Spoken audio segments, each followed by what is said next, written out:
There's a boardroom I still see sometimes, more years later than I care to admit, and in it, a friend of mine is standing at the end of a long table getting accused of something I knew, for a stone-cold fact he didn't do, and I'm sitting 3 chairs down, saying not one single word to stop it. I'm Grandpa Ben, folks. Most weeks, I tell you somebody else's story. This week, I'm telling you mine. Back when I was younger than I like to remember, I worked at a manufacturing outfit here in town.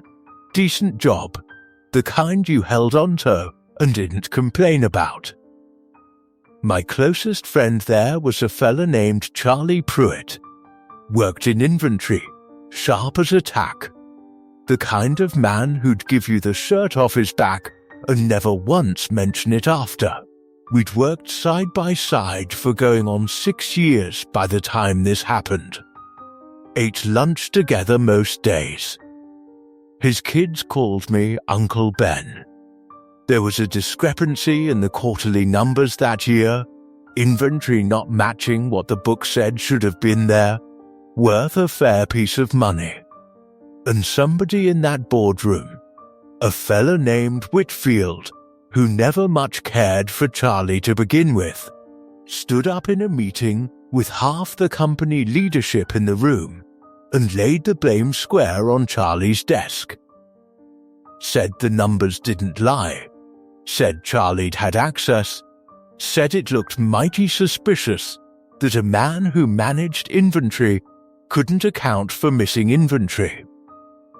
Now here's the thing.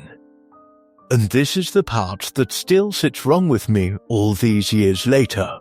I knew for a fact Charlie hadn't touched those numbers, because I'd been in that storeroom myself 2 weeks prior, helping him track a shipment that never got logged right by the receiving dock. An honest clerical mix-up, nothing more. I had the paperwork to prove it, sitting right there in a folder in my own desk drawer, 40 feet from that boardroom. I didn't say a word.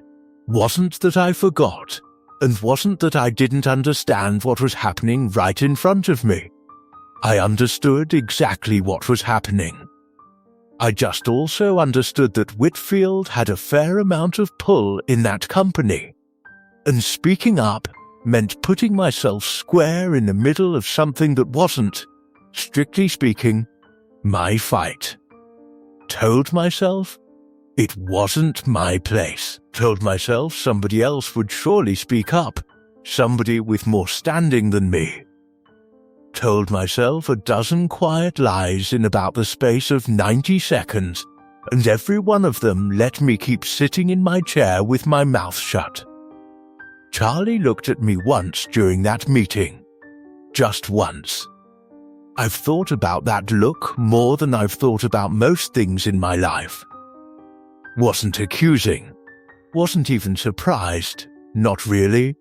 Just a kind of quiet understanding passing over his face, like some part of him already knew I wasn't going to say anything before I'd fully decided it myself. They suspended him that week, pending investigation.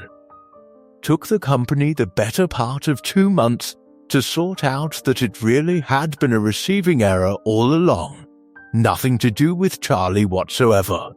And by the time they cleared his name and offered him his job back, Charlie'd already taken a position clear across the state.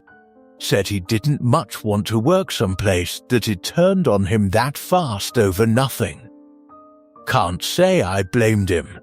What I never told him, not that year and not for a long while after, was that I'd had the very paperwork that would have cleared him the same afternoon it happened, sitting 40 feet away, doing nothing.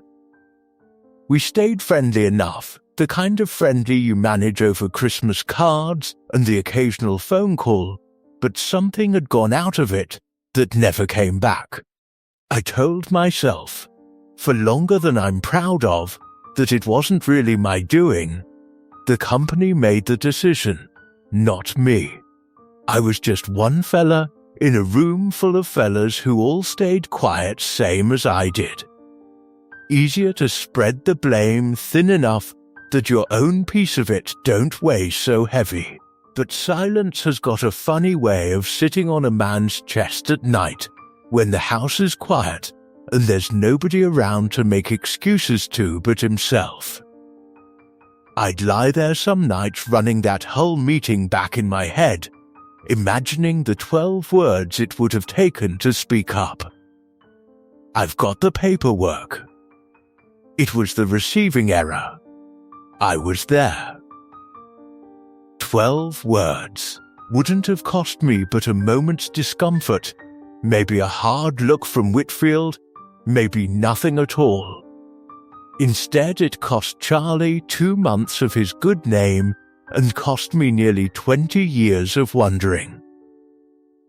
Now, I want to tell you the story ends there, with me carrying that regret quiet the rest of my days, same as I'd carried the silence itself. But it doesn't. Not quite. Near 20 years later, long after I'd left that company myself, I found myself in an entirely different room. A town council meeting of all things, where they were arguing over a piece of land a developer wanted to buy cheap from an elderly widow in our congregation who didn't rightly understand what she was signing. Fella running the meeting was smooth-talking, confident, laying out numbers that sounded fair enough if you didn't know better. I did know better. I'd looked at the property's actual assessment myself the week before, helping the widow's daughter sort through her mother's papers. I felt that same old paralysis creep up my spine, sitting there in that folding chair, same voice in my head telling me it wasn't my place, somebody else would surely speak up. And then I thought of Charlie. Thought of that look on his face across a boardroom table 20 years gone. And before I'd fully decided to, I was standing up out of that folding chair with the property's assessment in my hand. Didn't change the whole world that day, but it changed that one deal, and maybe changed something in me that had been broken a long while and needed fixing. I called Charlie that same week, first real conversation we'd had in years that wasn't just Christmas card pleasant.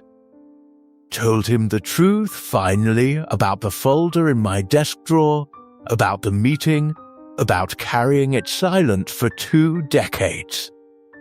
He was quiet a long moment on the phone. Then he said, "Ben, I always figured you had your reasons.